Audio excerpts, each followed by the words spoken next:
Olá, pessoal. Vamos lá para o nosso cafezinho de hoje, recheado com a boa e perfeita palavra do nosso Deus.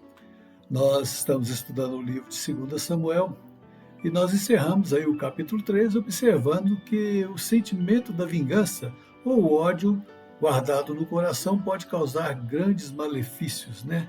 Tanto espirituais como físicos também para a nossa vida.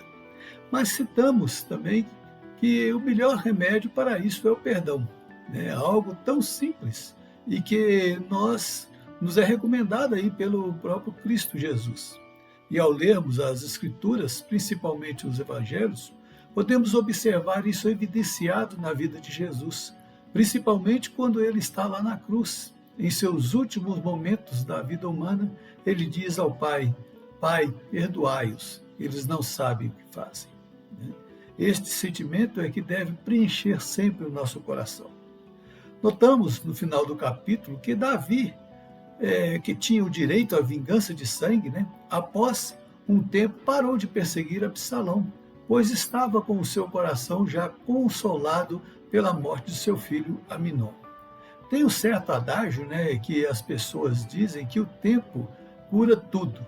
Eu tenho uma certa dificuldade com esta afirmação, pois entendo que devemos perdoar e esquecer, mas apesar desta nossa atitude, sempre teremos fatos que podem nos fazer recordar de momentos desagradáveis que vivemos. E isso acontece porque somos humanos e sujeitos a estas coisas das nossas vidas. Mas uma coisa podemos fazer e observar estas coisas e não deixar de que elas nos contaminem, mas devemos observar para não permitir que elas venham a acontecer novamente, né? Aprender com os nossos erros e não errar mais. Seria basicamente isso. Hoje estaremos iniciando aí o capítulo 14 e vamos observar a atitude das pessoas que estavam ao redor de Davi a respeito do fato ocorrido com o seu filho Absalão. Observe no verso 1. Percebendo, pois, Joabe, filho de Zeruia, que o coração do rei começava a inclinar-se para Absalão. Joabe, ele era um homem da confiança de Davi, que sempre estava ali à frente da batalha do seu exército e possivelmente também poderia até dar conselhos a Davi, e ele percebe que Davi estava com o coração inclinado para perdoar Absalão. É certo que a afirmação somente que Davi estava consolado e que não ia mais perseguir Absalão, não nos dá uma justificativa de que ele realmente o havia perdoado. MacArthur, em seus comentários a respeito deste assunto, ele nos diz: Davi estava fortemente ligado a Absalão e, após superar a morte de Aminon, desejava congregar-se com seu filho exilado, o qual estava ausente havia 3 anos.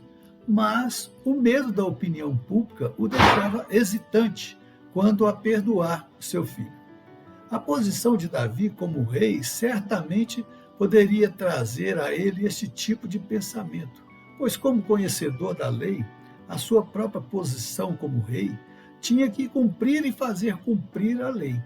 Entendem que, como estava então o coração de Davi, com a amargura deixada pela morte do filho, a vontade de vingar, a saudade do filho que estava distante, a sua posição perante o povo, certamente estava com o coração totalmente atormentado.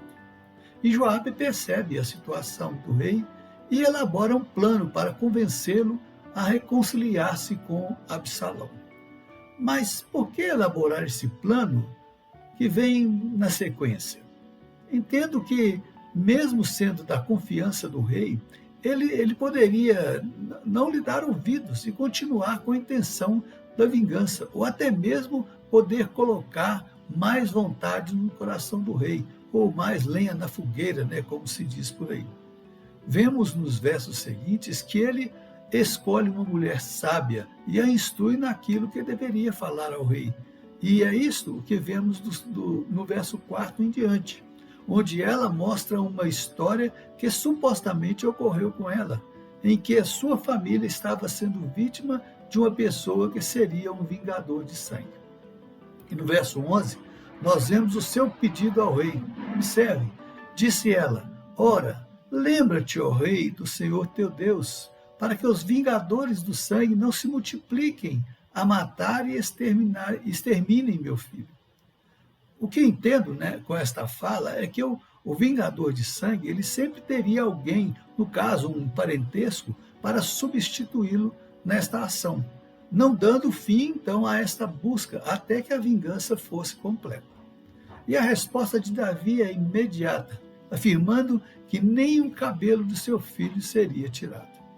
Mas ela continua interpelando o rei, e dos versos 12 a 17 é onde ela indaga ao rei que estava agindo de uma forma e instruindo o povo de outra forma.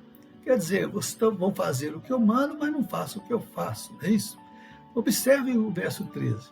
Prosseguiu a mulher: por que pensas tu de outro modo contra o povo de Deus?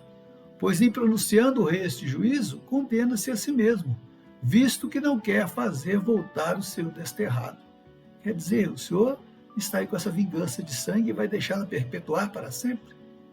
Ocorreu novamente um confrontamento ao rei Davi, igual o que ocorreu com ele anteriormente, quando ele pecou com Batseba, e o profeta contou-lhe uma história, mas na verdade ele estava aplicando a vida e a atitude do rei.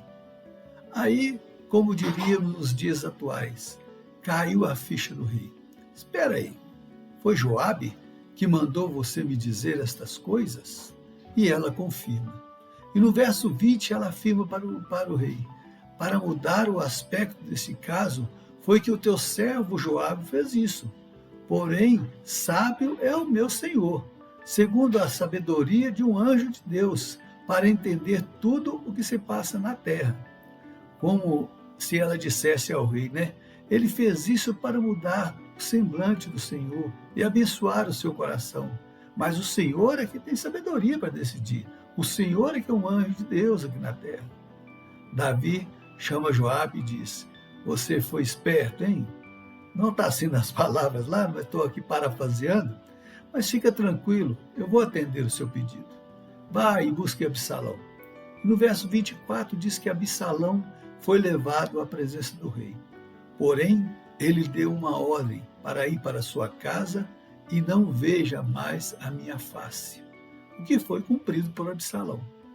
Nós vamos parar por aqui hoje, mas eu não posso deixar aqui de observar algo para a nossa edificação.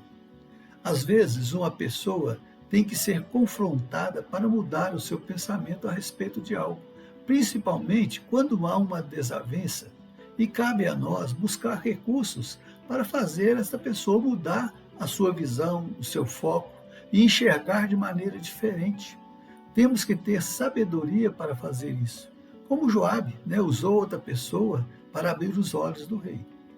Outra coisa que observo na decisão de Davi em perdoar o seu filho e não querer mais conviver com ele, isso nos mostra que devemos perdoar. Essa é a nossa missão, a nossa função.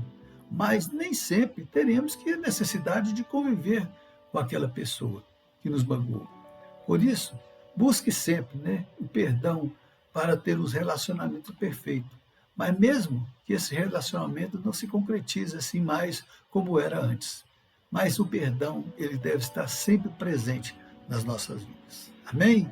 Que Deus abençoe você e toda a sua família, que a sua semana seja uma semana próspera na presença do nosso Deus. E não podemos deixar de tomar o nosso cafezinho, né?